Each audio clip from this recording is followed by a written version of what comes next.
بسم اللہ الرحمن الرحیم۔ السلام علیکم۔ میرا نام امی نے نہ جانے کیا سوچ شمع رکھا تھا۔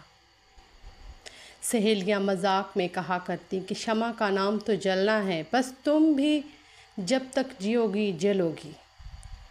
ان کا کہا من عین پورا ہو کر رہا۔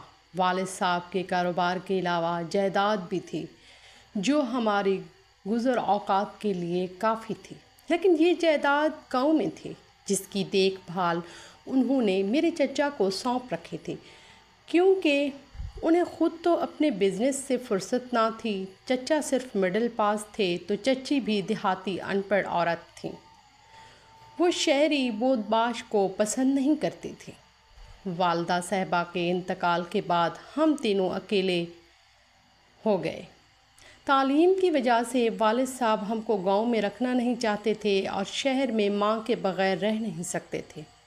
تبھی دوستوں رشتہ داروں نے انہیں دوسری شادی کا مشورہ دیا۔ میرے والد دوسری شادی نہ کرنا چاہتے تھے۔ وہ میری والدہ سے بہت محبت کرتے تھے۔ شریک حیات کی جدائی کے صدمے نے ان کو آدھا کر دیا تھا۔ ڈاکٹر ان کو مکمل آرام کی ہدایت کر رکھی تھی، لیکن ان پر کاروبار کا بھی بوجھ تھا۔ وہ پل بھر کو آرام نہ کر سکتے تھے۔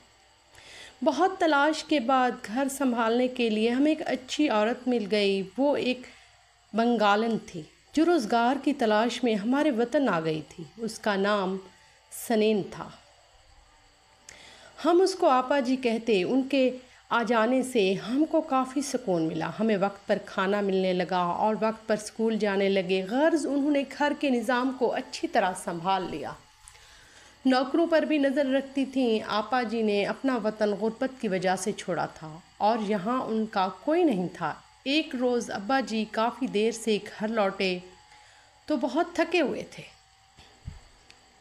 کھانا بھی نہیں کھایا۔ رات کو آتے ہی بستر پر دراز ہو گئے۔